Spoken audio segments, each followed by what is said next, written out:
The grand atrium of Monarch Industries gleamed under a constellation of crystal chandeliers, every surface polished to reflect the power assembled within. 300 executives stood in tailored silence as Eleanor Vance descended the marble staircase, her presence commanding the room like gravity commands the tide. Near the service entrance, pressed against the wall with his 7-year-old daughter's hand in his, stood a janitor named Thomas Brennan. When he shifted his weight forward, just one small step to see past the crowd, every head turned. And for the first time, Eleanor Vance's gaze fell upon a man the world had taught her not to see. Thomas Brennan had not always pushed a mop through the hallways of corporate towers. But the path that led him here was not a story he told anyone, not even himself on most nights. What mattered now was the rhythm. Clock in at 10. Work until 6 in the morning. Take the bus home while the city still slept. Make breakfast for Lily before she woke. Sit with her through cereal and cartoons. Then walk her to school with whatever energy remained in his bones. Sleep 4 hours. Do it again. Their apartment in South Boston occupied the 3rd floor of a building that groaned in winter and sweated in summer. 2 bedrooms, though the second was barely larger than a closet. Thomas had painted it lavender because Lily said it was the color of dreams, and he would have painted the whole city lavender if she had asked. The walls held her drawings. Crooked houses, stick-figure families, a sun that smiled in every single one. On this particular morning, 3 days before the Monarch Industries gala that would change everything, Lily sat at their small kitchen table with a bowl of oatmeal growing cold before her. She watched her father move through the kitchen, his movements slow with exhaustion, but his voice warm when he spoke. "Eat up, sweetheart. Bus comes in 20 minutes. Daddy," she said, stirring the oatmeal without eating it. "Why do people look at you like that?"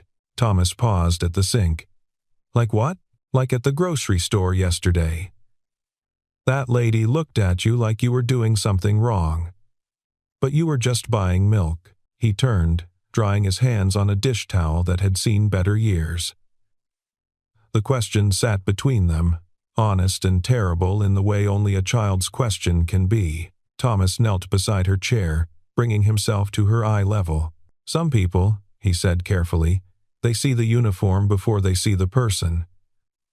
They see the job, and they make up a whole story in their heads about who you are, without ever asking." He tucked a strand of hair behind her ear. "But you know who I am, right? You're my daddy." "That's right, and that's the only story that matters." She considered this with the gravity of a Supreme Court justice, then nodded and took a bite of oatmeal. Thomas watched her eat, and in that small kitchen with its water-stained ceiling and second-hand furniture, he felt something close to peace. What Lily did not know, what Thomas had buried so deep it rarely surfaced even in his dreams, was that he had once worn a different kind of uniform. There were years, before her mother's death, before the medical bills that consumed everything, when Thomas Brennan had been someone else entirely. Someone who solved problems. Someone who built systems. Someone whose name appeared on patents that still generated royalties he would never see, because desperation had made him sign those rights away to pay for treatment that ultimately failed. He did not speak of this, not because he was ashamed of who he had become, but because he was afraid that Lily might grow up thinking her father had fallen. He wanted her to see only forward motion, only possibility, only a man who showed up every single day and did what needed to be done. The night before the gala, Thomas worked his usual shift at Monarch Industries. The building transformed around him as decorators arrived, as florists constructed elaborate arrangements, as technicians tested lighting and sound. He moved through it all like a ghost, invisible by design. At 3 in the morning, he paused in the corridor outside the executive boardroom, his mop resting against the wall. Through the glass, he could see the preparations, the stage where Eleanor Vance would announce her company's newest acquisition, the podium where speeches would be made, the seating arranged in precise hierarchies of importance. A security guard passed, nodded at Thomas. "Long night? They all are." The guard continued on, and Thomas returned to his work. He did not know that in 48 hours he would stand in that room. He did not know that his daughter's voice would echo off those walls. He did not know that the woman whose empire this building represented would look at him and see, for the first time, something she had spent her entire life avoiding. He only knew that the floor needed to be cleaned by morning. And so he cleaned. Eleanor Vance had built Monarch Industries from a single patent and a second mortgage into a telecommunications empire valued at $4.7 billion. She had done this through intelligence, through relentless work, through a willingness to make decisions that softer people could not stomach. At 53, she commanded respect the way some people commanded armies, and she had learned long ago that looking down meant losing sight of the horizon. The morning of the gala, she stood in her corner office on the 42nd floor, reviewing the final details of the acquisition announcement. Her chief of staff, a sharp-eyed man named Richard Calloway, delivered updates in the clipped cadence she preferred. Security is in place. Press credentials verified. The governor confirmed his attendance. And the other matter, Richard's jaw tightened almost imperceptibly. Handled. The facility's staff have been instructed to remain in designated areas during the event. There was some confusion about access, but it's resolved. Confusion? One of the night janitors, Thomas Brennan. His daughter's school had some emergency, and he asked to bring her to the building during his shift. Normally against policy, but his supervisor made an exception. I've made it clear this won't happen again.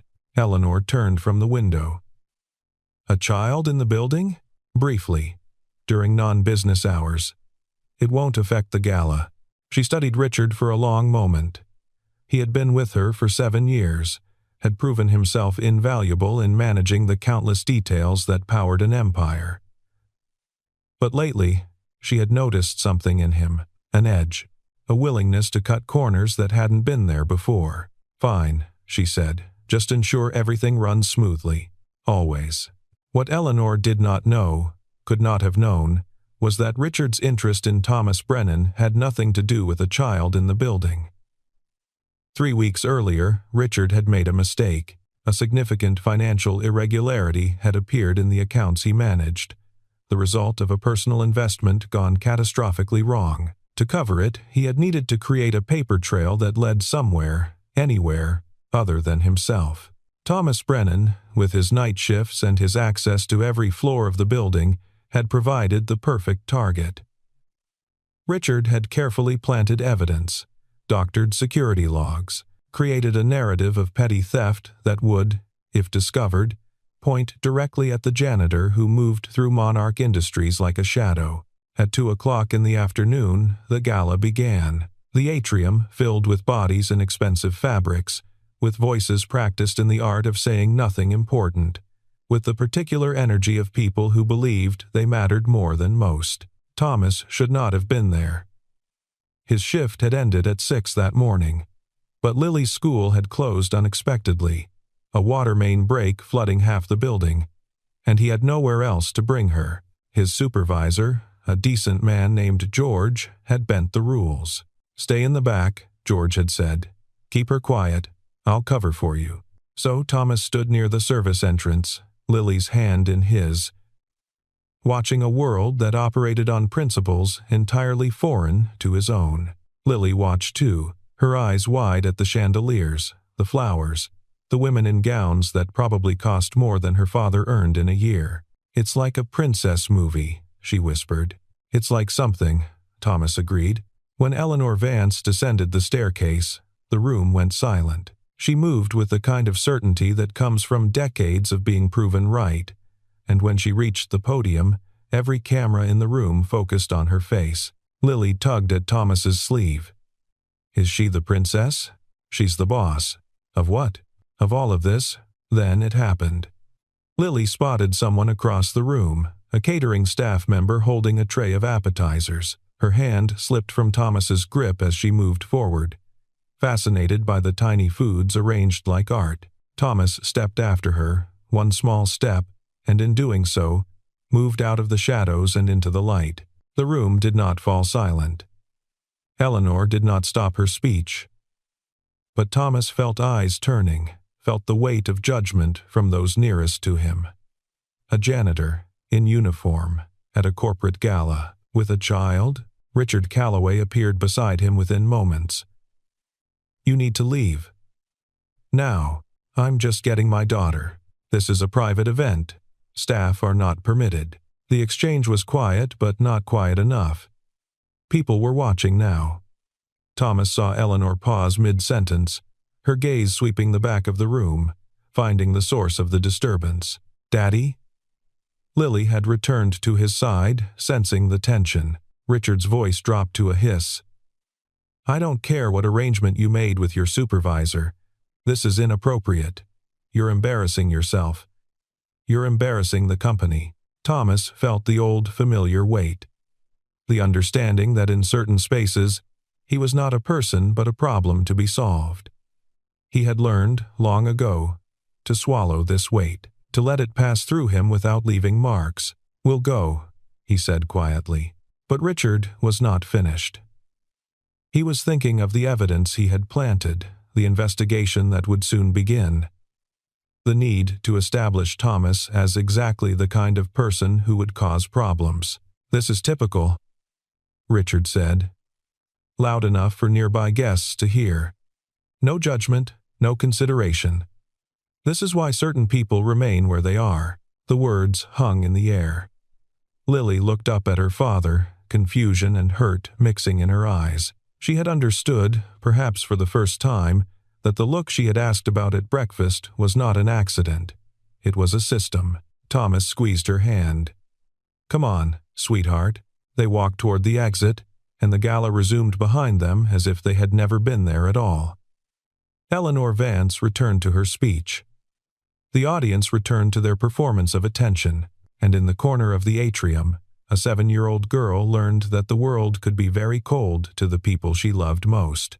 The loading dock behind Monarch Industries smelled of exhaust and cardboard, a utilitarian space that existed to be forgotten. Thomas sat on an overturned crate, Lily beside him, both of them staring at the concrete floor. "Daddy, why did that man say those things?" "Because he doesn't know us." "But they weren't true." "No, they weren't." Lily kicked her feet, her sneakers scuffed from months of playground use. "It made me feel bad, like we did something wrong." Thomas pulled her close.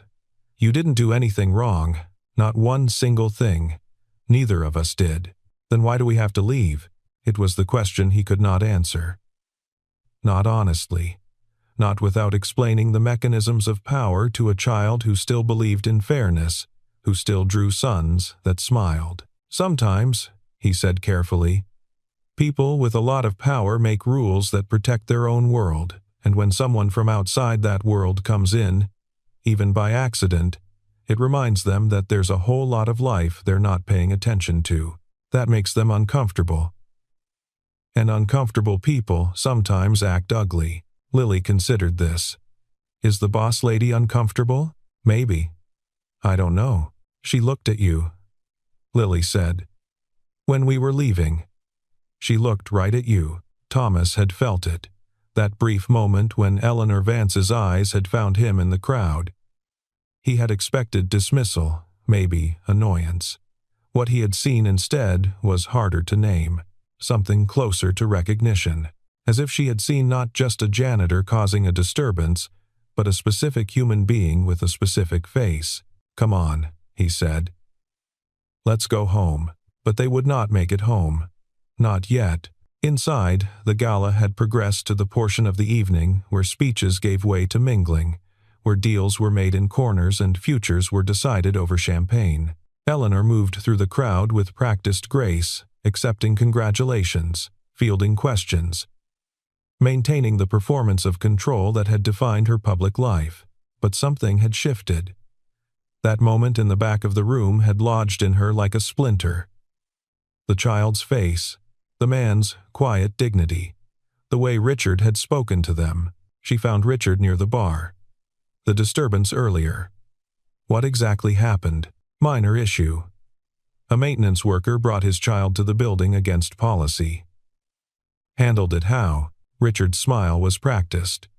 I asked them to leave, firmly but professionally. Eleanor studied him. The things you said, I heard them. Certain people remain where they are.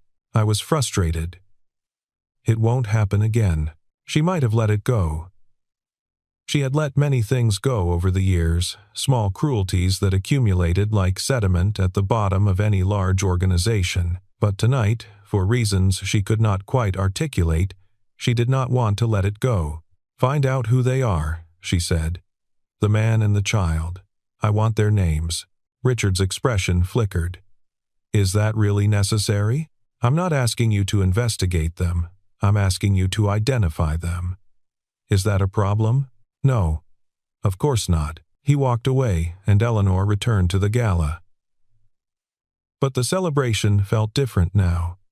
The congratulations felt hollow, and when she looked around the glittering atrium, she could not stop seeing the space where that man had stood, holding his daughter's hand, being told he did not belong. The crisis happened at 11 minutes past 8. A power surge had affected the building's main servers, and the presentation screens throughout the atrium flickered and died just as Eleanor was preparing for the evening's final announcement. We're working on it, someone said. Technical team is on it. But the technical team was overwhelmed, and the servers were not responding to standard protocols. Eleanor stood at the podium, the audience growing restless, her empire's most important public moment crumbling in real time. Thomas was still in the loading dock when George found him. We've got a problem upstairs. Servers are down, and nobody can figure out why. That's not my department. No, but you used to be in tech, didn't you? Before all this? Thomas went very still. How do you know that? I pay attention. And right now, there are 300 very important people watching screens that won't turn on. If you know something that could help, I'm just a janitor, George. Yeah, and I'm just a guy who's worked here for 20 years and knows when someone's hiding something. I'm not asking for your story. I'm asking if you can fix what's broken. Thomas looked at Lily, who had fallen asleep on a pile of flattened boxes. He thought about walking away, about keeping his head down, about the system that had taught him, over and over, that invisibility was safety. Then he thought about the man who had humiliated him in front of his daughter, about the woman who had watched and said nothing, about all the times he had accepted less than he deserved because demanding more felt like too much risk. Watch her, he said. I'll be back. The server room was chaos. 3 technicians huddled over equipment, their voices tight with frustration. When Thomas entered, still in his janitor's uniform, they barely glanced at him. Wrong room, buddy. Your failover cluster isn't initializing because your load balancer is trying to authenticate against a primary that doesn't exist anymore. The surge probably corrupted the routing table. You need to manually reassign the virtual IPs before the system will recognize the backup nodes. The technician stared. That's one of them started. How do you? Thomas was already at a terminal, his fingers moving across the keyboard with the muscle memory of 1,000 nights he had tried to forget. Within 4 minutes, the screens in the atrium flickered back to life. Within 6, the system was stable. He was gone before anyone could ask his name. But Eleanor Vance had seen. She had come to the server room when her staff could not tell her what was happening. And through the glass window, she had watched a janitor repair what her entire technical team could not. The same janitor Richard had dismissed as an embarrassment. The same man who had looked at her with something that was not anger, not resentment, but something far more unsettling. Understanding. The next morning, Richard Calloway launched his attack. He had spent the night preparing, refining the evidence he had manufactured, ensuring that Thomas Brennan would become the perfect scapegoat for the financial irregularities that threatened Richard's own career. The accusation was delivered in a meeting Thomas was not invited to but was summoned to attend. 3 members of corporate security, the head of human resources, Richard himself playing the role of concerned executive. We've discovered a pattern of irregularities in the maintenance department's petty cash fund, Richard explained, his voice smooth with false regret. Security footage appears to show Mr. Brennan accessing areas outside his authorized zones on multiple occasions. And there's a discrepancy in the supply orders that traces directly to his shift logs. Thomas sat in a plastic chair, still wearing the uniform he had not had time to change out of, and listened to his life being dismantled with surgical precision. "These are serious allegations," the HR director said. "The evidence appears substantial." "I didn't steal anything," Thomas said quietly. "The footage. I don't know what footage you have, but I've never taken anything that wasn't mine." Richard leaned forward. "No one's saying you're a bad person, Thomas. We understand financial pressures, a single father, working nights. But we have a responsibility to the company." The words were designed to wound, to paint Thomas as desperate, as predictable, as exactly the kind of person who would do exactly what he was accused of doing. And the worst part was that no one in the room questioned it. They saw the uniform. They saw the job. They made up the story. "I want to see this evidence," Thomas said. "You'll have a chance to respond through the formal process." "No. I want to see it now." But he would not be allowed to see it. He would be escorted from the building. His access badge would be deactivated. And that night, when he returned to his apartment and held his sleeping daughter, Thomas Brennan would understand that the system had finally caught up with him. He had been invisible for years. And now, when visibility meant survival, no one would look. 3 days after Thomas's termination, Eleanor Vance called an all-hands meeting to address the incident. It was meant to be routine. A statement about integrity, a reminder that theft would not be tolerated, a signal to investors that Monarch Industries policed its own. Thomas was not supposed to be there, but George had let him into the building through a service entrance, and he stood in the back of the auditorium, Lily beside him, watching the woman who owned everything address the people who served her. Eleanor's speech was careful, measured. She did not mention Thomas by name, but everyone knew. The story had traveled through the building like fire. The janitor who had stolen, the janitor who had been caught, the janitor who had brought his child to a corporate gala like he belonged. When Eleanor finished speaking, she opened the floor for questions. The executives in the front rows sat in comfortable silence. The middle managers maintained their practiced neutrality. No one spoke, and then a small voice cut through the auditorium. "My daddy didn't steal anything." Every head turned. Lily stood in the aisle, 7 years old and trembling, but her voice did not waver. "He works really hard. He comes home tired every day. He makes me breakfast even when he hasn't slept. And he never, ever takes things that aren't his.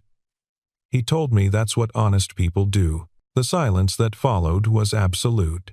Eleanor Vance stood at the podium, frozen, staring at the child who had just challenged her in front of 300 employees. "Young lady," someone began, but Lily was not finished. "The man who said bad things to us at the party, he's the one who lies. I heard him on the phone. He said he was going to make sure Daddy got blamed for something he didn't do." Richard Calloway's face went white. Thomas stepped forward, his hand reaching for Lily's shoulder. "Sweetheart, that's enough. But it's true, Daddy. I heard him." The auditorium erupted, voices overlapping. Questions shouted, Richard moving toward the exit. And through it all, Eleanor Vance remained motionless at the podium, her eyes fixed on the man in the janitor's uniform who was kneeling beside his daughter, whispering words no microphone could capture. She had built an empire on information, on knowing what others did not, on seeing patterns before they emerged. And in that moment, watching a child speak truth to power with nothing but conviction, Eleanor Vance realized that she had missed the most important pattern of all. She had stopped seeing people. The investigation that followed lasted 11 days. Eleanor ordered it personally, overriding Richard's protests, bringing in external auditors who owed nothing to the internal politics of Monarch Industries. What they found was both simpler and more damaging than anyone had expected. Richard Calloway had been embezzling for 18 months. The amount totaled over $2 million, siphoned through shell accounts and falsified vendor payments. When the scheme had begun to unravel, he had constructed an elaborate frame, using Thomas's access patterns, his financial vulnerabilities, his invisibility in the corporate hierarchy. The evidence was meticulous. Emails Richard had thought were deleted, digital fingerprints on doctored documents, a trail of transactions that led directly to accounts in his name. Eleanor reviewed the findings in her office, alone, at 2 o'clock in the morning. Outside her window, the city glittered with 10,000 lights, each one representing a life she had never considered. She had spent 30 years building this company. She had made sacrifices that still woke her at night, and she had allowed herself to believe that success absolved her of attention. She had looked at Thomas Brennan and seen a problem to be managed. She had looked at his daughter and seen an inconvenience. She had watched Richard humiliate them both and chosen to focus on her speech, on her announcement, on the performance of power that had become her entire identity. The next morning, she called a press conference. The announcement was brief but unequivocal. Richard Calloway had been terminated. Criminal charges would be filed. A complete review of internal protocols was underway, and Thomas Brennan was being reinstated with full back pay, a formal apology, and a position in the technical department where his skills could be properly utilized. What she did not say, what she could not say in front of cameras, was that she had watched the footage of Richard's confrontation with Thomas at the gala. She had heard every word, and she had seen, clearly and undeniably, that she had allowed it to happen. Richard was arrested in the lobby of Monarch Industries, in full view of the same employees who had witnessed Thomas's humiliation. The cameras captured him being led out in handcuffs, his face a mask of disbelief. He had believed himself untouchable. He had believed that power protected its own. He had been wrong. The aftermath was quieter than the crisis. The press moved on to other scandals. The employees returned to their routines, and Thomas Brennan found himself standing in an office on the 15th floor, wearing clothes that fit properly, preparing for a job that matched who he actually was. Eleanor found him there 3 weeks after the reinstatement. He was at a workstation, reviewing system architecture with the same focus she had seen in the server room the night of the gala. She knocked on the doorframe. "May I come in?" Thomas looked up. In his face, she saw the same thing she had seen that first night. Not anger, not triumph. Just the steady presence of a man who had survived. "It's your building." "It is. But this is your office. And I should ask." She entered, closing the door behind her. For a long moment, neither spoke. "I didn't come to apologize," Eleanor said finally. Thomas raised an eyebrow. "Apologies are words. I came to tell you what I'm doing instead." She sat in the chair across from his desk, uninvited, breaking her own protocol. "I've established a fund, education and support for single parents employed by Monarch Industries, flexible scheduling, emergency childcare, tuition assistance. It's named after your daughter." Thomas blinked. "You named a fund after Lily? She's the one who told the truth when no one else would. That should be remembered. She's 7, and braver than most adults I know." Eleanor paused. "Including me." Thomas leaned back in his chair. "Why are you really here?" The question hung between them, honest and uncomfortable. Eleanor considered deflecting, considered maintaining the distance that had protected her for decades.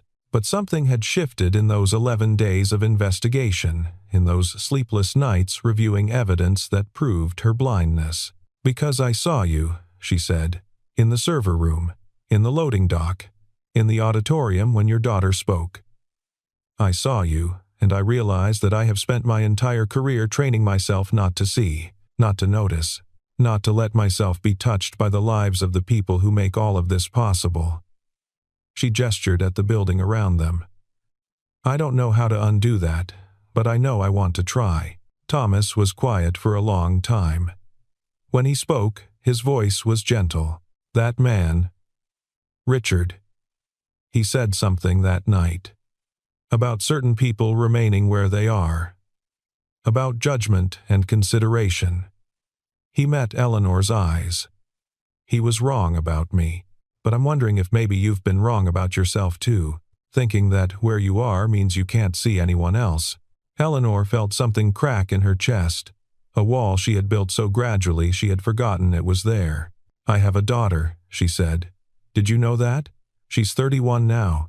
We haven't spoken in 6 years. She said I cared more about this company than I ever cared about her. She paused. She wasn't wrong. Thomas nodded slowly. Lily's mother died when she was 2. Cancer. Every day since then, I've been terrified that I'm not enough, that I'm failing her, that she'll grow up and realize her father was just a man who cleaned floors. She won't realize that. No. Because that's not what she sees when she looks at you. I watched her face in that auditorium. She sees a hero. Thomas smiled. The first real smile Eleanor had seen from him.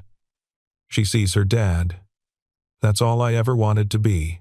They sat in silence, 2 people who had spent their lives on opposite ends of the same system, finally seeing each other clearly.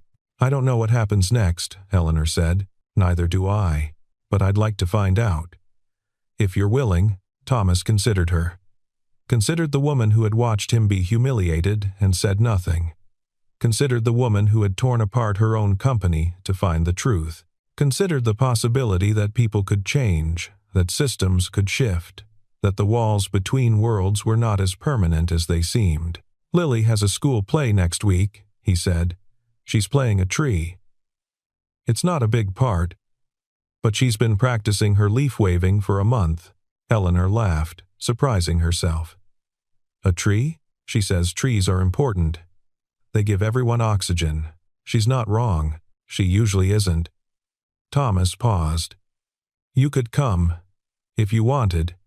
It's not a gala. Just a bunch of kids in costumes and parents trying not to cry.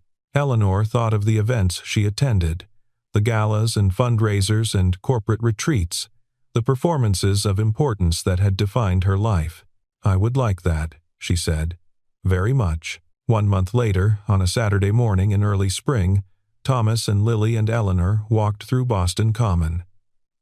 The trees were beginning to bud, pale green against the gray sky. Lily ran ahead, chasing pigeons and pointing at every dog she saw. She's got a lot of energy, Eleanor observed. Thomas smiled. She got up at 5 to make sure we wouldn't be late. Late for what? You'll see. They walked in comfortable silence, 2 people who had found their way to something unexpected. Not romance, not yet, but something that might grow into it. A respect that had been earned through pain, a trust that had been built through honesty, a connection that neither had sought, but both had needed. Lily came running back. Come on, we're going to miss it.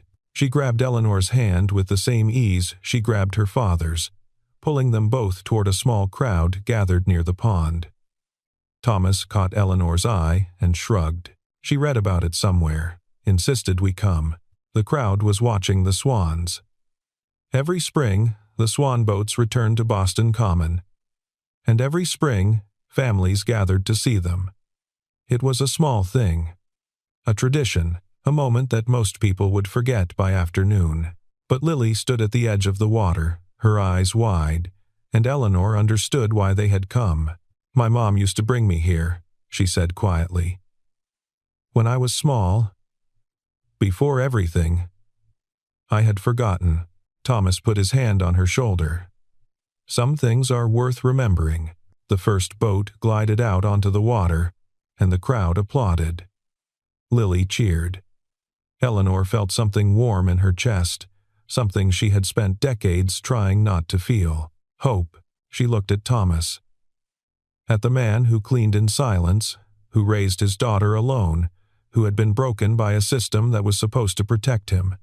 She looked at Lily, at the child who had spoken truth when no one else would, who saw her father as a hero, who believed that trees were important because they gave everyone oxygen, and she looked at herself, at the woman she had been and the woman she was becoming, at the walls she had built and the walls she was learning to tear down. Thank you, she said. For what? For letting me see.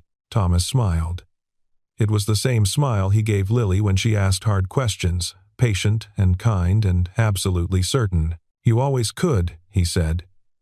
"You just had to choose to look." The swan boats circled the pond. The spring sun broke through the clouds, and three people who had been strangers stood together at the edge of the water, watching something beautiful begin.